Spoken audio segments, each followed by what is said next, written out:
Hello friends, welcome to EPG Pathshala. I am Dr. Anurekha Chari-Wagh, Assistant Professor, Department of Sociology, Savitribai Phule, Pune University. Today we are going to discuss the module Green Revolution Part 2. This module is part of the paper Agrarian Social Structure and Change that is coordinated by Dr. Manish Thakur of IIM Kolkata.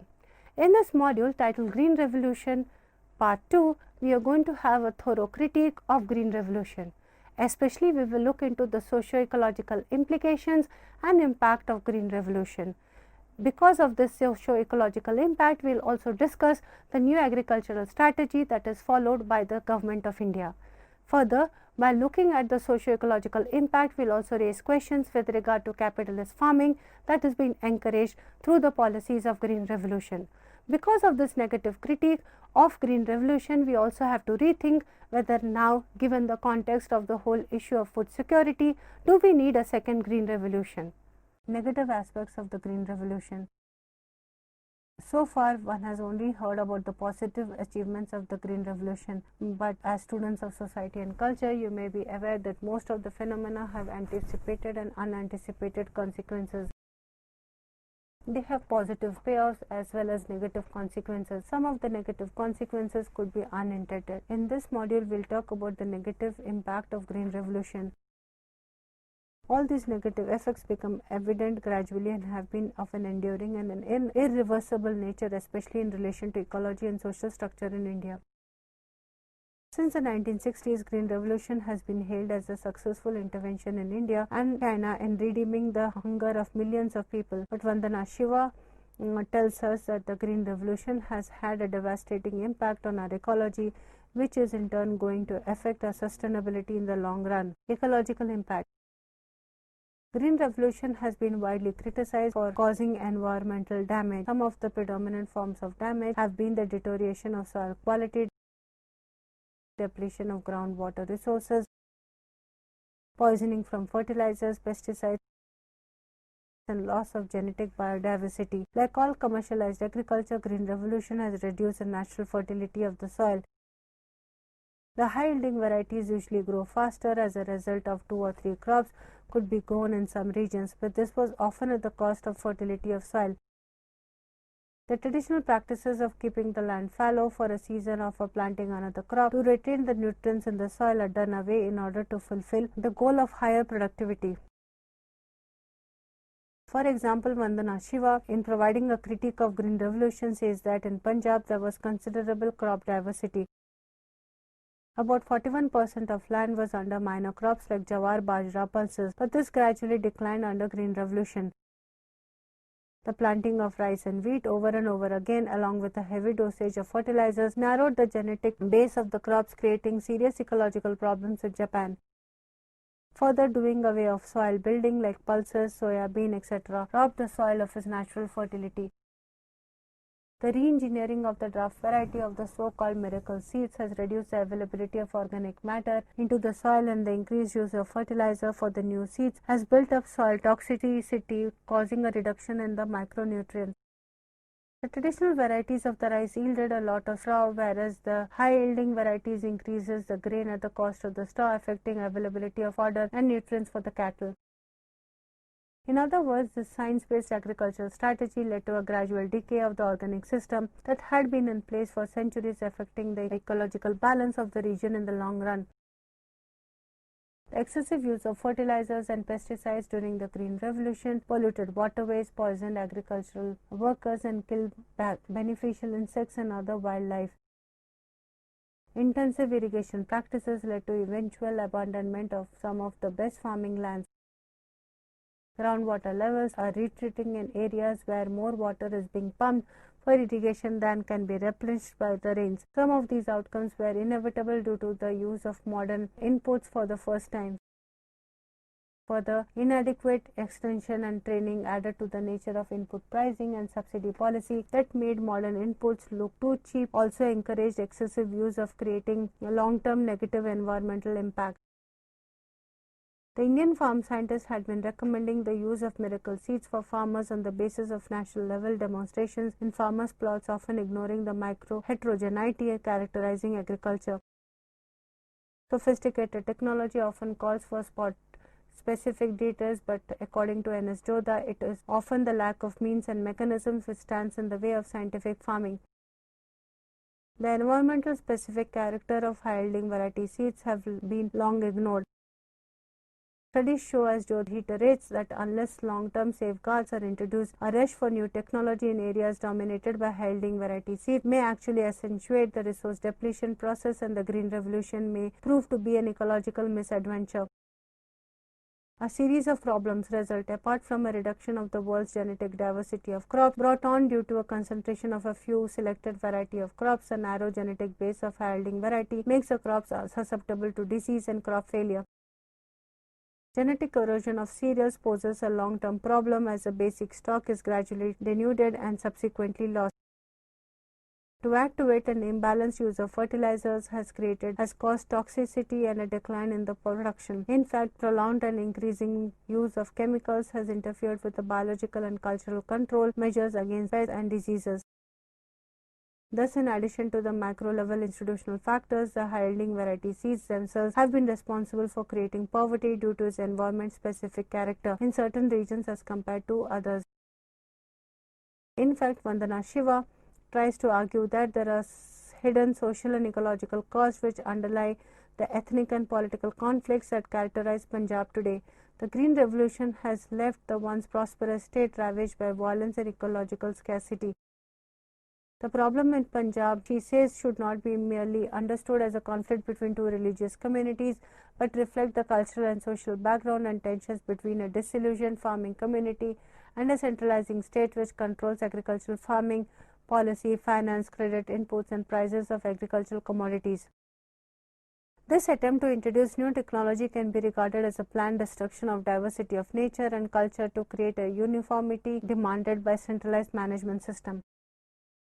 Socioeconomic impact, new agricultural strategy and increasing regional disparities.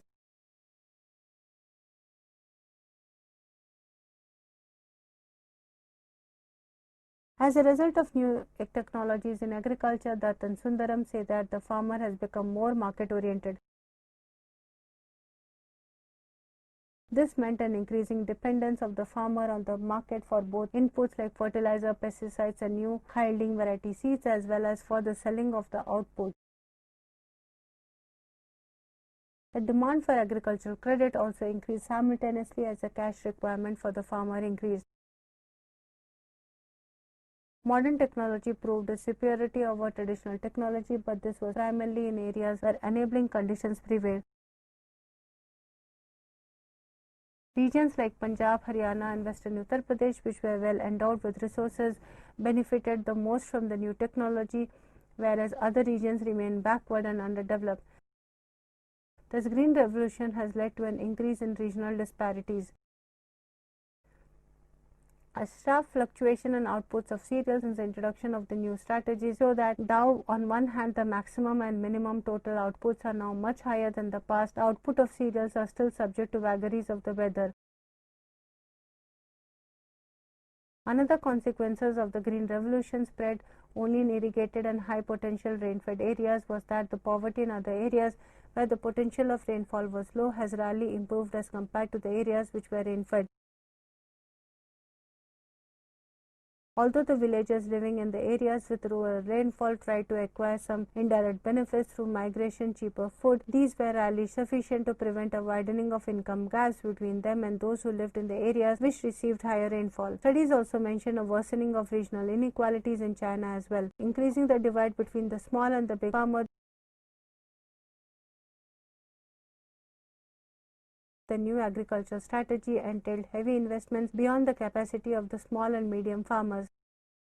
According to estimate, only 6% of the big farmers among the total number, who held about 40% of the total land under cultivation, could make heavy investments in the new technology.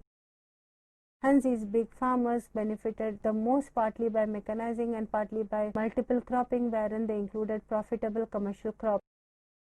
A large majority of rural households who did not own land or finances and therefore did not have the credit worthiness did not go in for the new technology.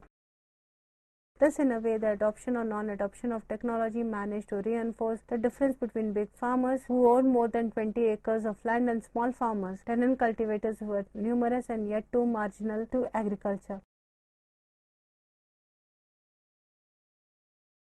In addition, small farmers were also affected by lower product prices, higher input prices as a result of Green Revolution and efforts by landlords to increase rents or force tenants off the land.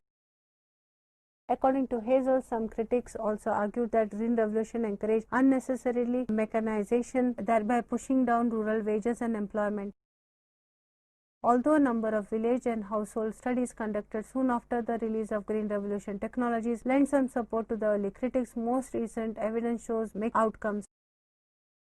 Small farmers did lag behind large farmers in adopting Green Revolution technologies, yet many of them eventually did adopt them. Many of these small farmers adopters benefited from increased production, greater employment opportunities, higher wages in the agricultural and non-farm sectors. In some cases, they proportionately gained in terms of resulting in a net improvement in distribution of village income. But it is largely the wealthy large landowners who benefited. These commercial farmers were able to exercise an influence on the government, which in turn relied on them for political backing and support. There was a distinct bias which was evident in the fact that subsidies and investment were concentrated in areas that had already seen success and advancement, and there was usually not much left for the agrarian communities that needed state support. In the 1980s, even as the gains of the Green Revolution were consolidated, subsidies for agricultural inputs continued to increase, so much so that these agricultural subsidies have become an enormous burden for the state government. Fujita also reiterates that since these subsidies are mostly given to wealthy farmers in agriculturally developed areas, necessary public investment for agriculture and for rural areas is neglected, which causes the disparity between advanced rural areas and backward rural areas to remain fixed. In other words, Green Revolution was responsible for further deepening of the capitalist farming methods in agriculture. The process of commodification had begun during the colonial times, leading to a semi-feudal, semi-capitalist agrarian form, but no development of Indian agriculture or changes in production relations had been initiated even after independence. Green Revolution was carried out on such a base, and hence its benefits remain skewed, bypassing institutional reforms in Indian agriculture. The new Indian agriculture strategy did not recognize the need for institutional reforms in agriculture. The bulk of the peasants were without any ownership rights. Besides, there was no fixity of tenure, and large-scale evictions also followed as landowners increased the rent of the land and cultivators could not pay it. Thus, tenants were forced to accept the positions of the sharecroppers. In a study cited by Dutt and Sundaram on the effects of crop sharing arrangements in the fertilizer use, it was found that cost of the fertilizers was met generally by the cultivators by borrowing, and interest charges were rather high. Therefore, owner farmers reaped the maximum amount of profit, a relatively lesser amount was reaped by the tenants, and the return was even further reduced at the level of the sharecroppers. The Green Revolution and the hope generated by increasing productivity quite easily bypassed the need for land reforms. Therefore, the benefits of technological changes could not be equally accessed by all. Instead, it contributed to a widening of disparities in income between different regions, between small and large farms, and between landowners on one hand and landless laborers and tenants on the other. Mechanization and displacement of labor. There are very few studies which assess the impact of mechanization as a result of the Green Revolution, leading to the displacement of labor. The Green Revolution introduced both biological innovations, those which lead to changes in the productivity of land, and mechanical innovations which refer to the use of labor-saving technologies. It is a net effect of both of the above which will determine the extent of displacement of labor.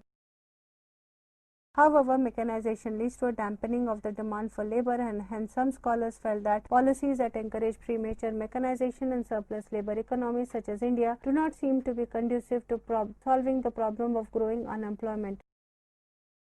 In an attempt to quantify labor displacement, its effects in the wheat growing areas of Punjab as an effect of modernization, Billings and Singh showed that 55% of the total labor displaced was expected to be caused by tractors and pump sets and 37% by threshers and reapers. That was increased as technological changes gathered momentum. Another impact of farm mechanization was highlighted by Dhanagre, who mentions that the effect of farm modernization was quite damaging because of the number of accidents that the farm workers met during the course of using such technology. A majority of such incidents occurred when farm worked on wheat threshers. Dhanagre provides several such estimates and accounts in his work, but mentions Punjab as a special case because in the 12,000 village of the state there were about nearly 12 lakh farm machines of different types, mainly wheat threshers and combined harvesters. According to an estimate given by him, in a year alone, that is in 1985, nearly 1,000 farm workers in Punjab, Haryana, Western UP lost their limbs in thresher accidents. Most of the victims were invariably migrant labor. In 1985, more than 10,000 farm laborers from Bihar, Orissa, UP had been maimed while working on such machines. The attitude of the government towards the treatment and rehabilitation of such workers was one of pure ambivalence. The implementation of Workmen's Compensation Act of 1923, whereby the farm laborers were to be insured while using this machine or as regards the receipt of compensation from the government, left a lot to be desired. Few terms of trade: agriculture versus industry.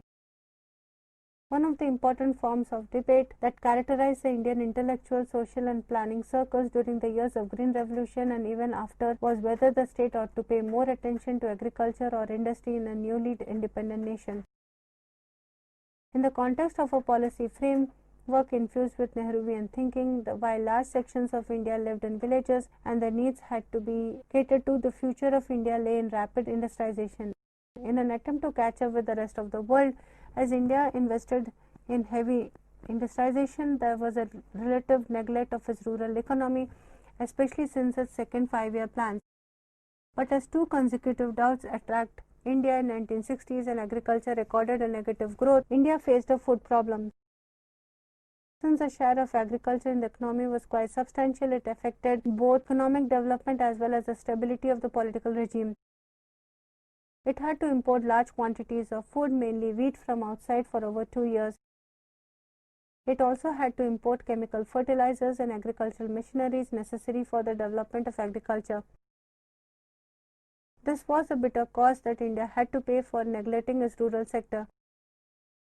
Although the Green Revolution in the subsequent years made India self-sufficient in matters pertaining to food, it brought home a lesson. According to Fujita, the most important lesson we learned is that agricultural growth should precede modern economic growth based on industrialization. In early stages of economic development, agricultural sector is quite huge, and at this stage, if the government promotes industrialization at the cost of agricultural sector, it is sure to fail because there is lack of market for non-agricultural sectors. The existence of a domestic market is essential for industrialization. Therefore, the key to raise income and alleviate poverty, which is widespread in rural areas. Hence, attention to agricultural development should be prior to industrial growth and development towards a second green revolution in India. Today, India is in the throes of a peculiar crisis as far as its agrarian sector is concerned. While the impact of green revolution is still being felt in the form of increasing agrarian distress leading to impoverishment and farmer suicides in different parts of the country, there is almost simultaneous effort to create a consensus for a second green revolution in our country. Both groups offer strong and compelling arguments to support their respective positions. Vasavi has shown how green revolution modern of agriculture has affected the social, economic and ecological aspects of a region, creating a crisis of identity, knowledge, resources among farming community which is affecting their survival. Matters have been made worse due to the neoliberal policies of development, as farmers have now come to depend on large agribusiness for their seeds and loans, and even knowledge and advice of what is to be grown on their fields rather than their own stock of knowledge accumulated through experience of working on the land and soil. This has reduced the farmers to a state of advanced marginality, leading them to take their own lives.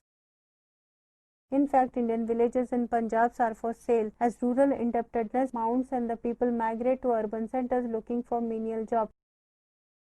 According to an estimate of the National Sample Survey Organization, about 40% of the farmers have expressed a desire to quit farming. This is also perhaps the aim of the national and some state governments in a country who encourage industry-driven agriculture at the cost of subsistence agriculture.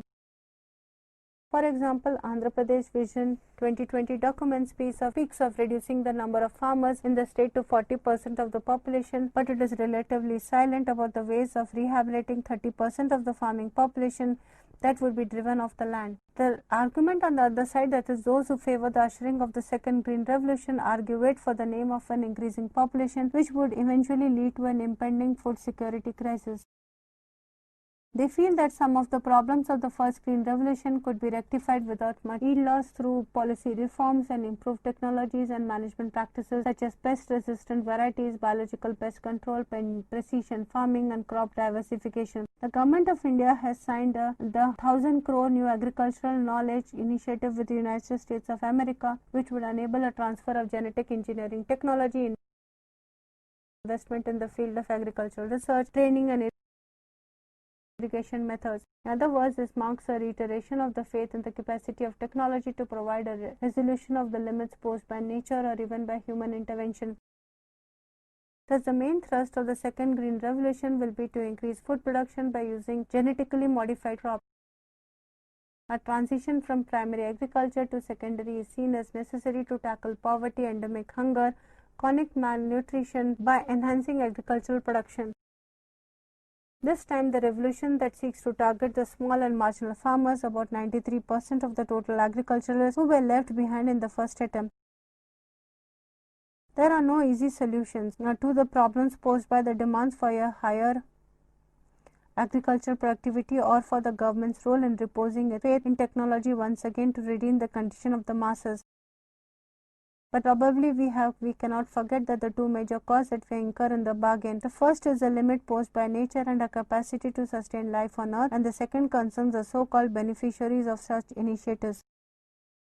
In other words, who benefits and at whose cost in this process of social engineering. This should give us a realistic understanding of all the interventions that we undertake in the name of human development. Students, in this whole module titled Green Revolution Part 2, we have looked into the negative impacts of green revolution, especially its implication in terms of feasibility of second green revolution that is to be ushered in within India. Because of the kind of impact green revolution has on not only the society but also the ecology, we need to rethink green revolution in the context of agrarian distress. This agrarian distress, as we all know, is manifested especially in terms of three very crucial ideas. First, that is increasing impoverishment, 2, increasing indebtedness, and 3, very unfortunately, increasing number of farmer suicides. Given all this, we need to rethink our strategy of green revolution. Thank you.